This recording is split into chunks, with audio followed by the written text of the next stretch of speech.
Revolusi senyap, rakyat Jawa Tengah boikot bayar pajak. Beberapa hari terakhir, di tengah musim hujan, beredar foto dan keluhan rakyat tentang jalan-jalan rusak parah yang membahayakan pengendara karena tertutup genangan air. Kerusakan itu bukan peristiwa baru, tetapi akumulasi pembiaran yang tampaknya tak lagi dianggap sebagai masalah oleh pihak terkait. Demonstrasi sudah berkali-kali dilakukan. Namun, hasilnya nihil. Penguasa tampaknya telah kebal terhadap protes. Demonstrasi tidak lagi dipandang sebagai peringatan, melainkan sekadar rutinitas yang tak perlu ditanggapi serius. Kekecewaan yang menumpuk akhirnya melahirkan bentuk perlawanan baru. Sunyi, tetapi mematikan. Awalnya hanya terlihat di beberapa kantor Samsat di Semarang yang mendadak sepi. Kursi-kursi kosong, loket tanpa antrean. Fenomena yang sebelumnya mustahil terjadi. Sebuah kesadaran kolektif sedang tumbuh, tunda bayar pajak. Perlawanan tanpa teriak, perlawanan tanpa spanduk. Rakyat tidak lagi membuang energi untuk demonstrasi yang melelahkan dan sia-sia. Mereka memilih cara yang lebih efektif, memukul sumber kehidupan kekuasaan, penerimaan pajak. Di kota lumpia ini, revolusi tidak meledak. Ia dimasak perlahan, dengan api kecil, tetapi cukup untuk menghanguskan dapur birokrasi. Caranya sederhana, jangan datang ke Samsat. Biarkan kursi-kursi tunggu kosong. Biarkan grafik penerimaan jatuh. Biarkan penguasa merasakan apa arti diabaikan. Biasanya, antrean Samsat mengular sejak pagi. Kini lengang, sepi, sunyi. Kekuasaan mendadak kehilangan legitimasi paling mendasarnya, kepatuhan rakyat.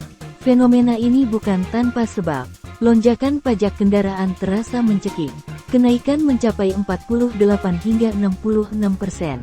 Pemilik motor harus membayar ratusan ribu rupiah lebih mahal. Pemilik mobil yang sebelumnya membayar 3 juta rupiah kini dipaksa membayar hingga 4,3 juta rupiah, bahkan 6 juta rupiah.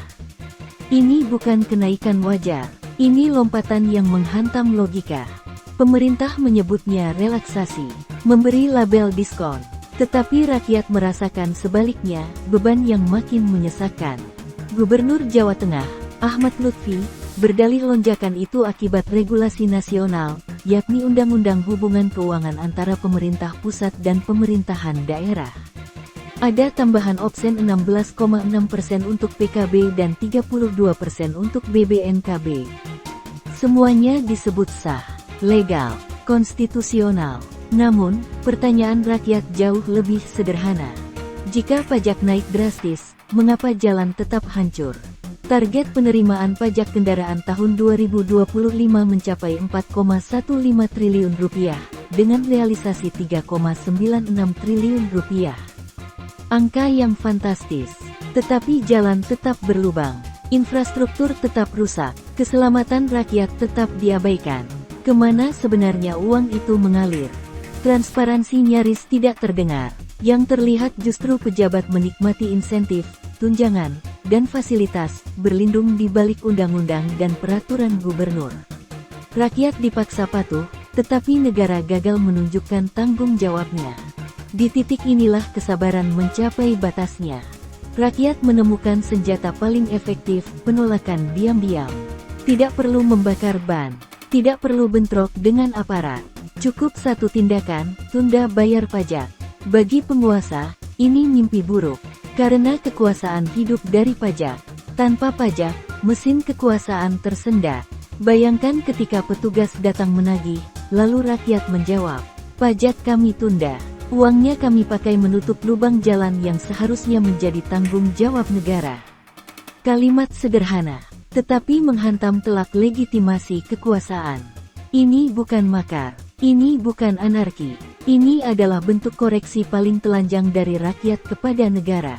Rakyat sedang belajar bahwa kedaulatan bukan slogan. Kedaulatan adalah keputusan. Fenomena Samsat sepi telah menjadi simbol.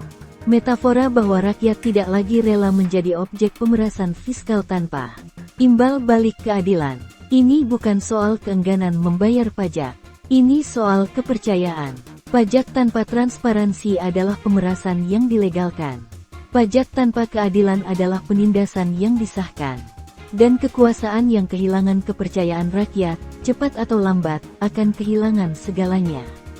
Karena dalam sejarah, revolusi paling berbahaya bukan yang paling keras suaranya, melainkan yang paling sunyi, yang perlahan, dan yang membuat kekuasaan mati kehabisan napasnya sendiri.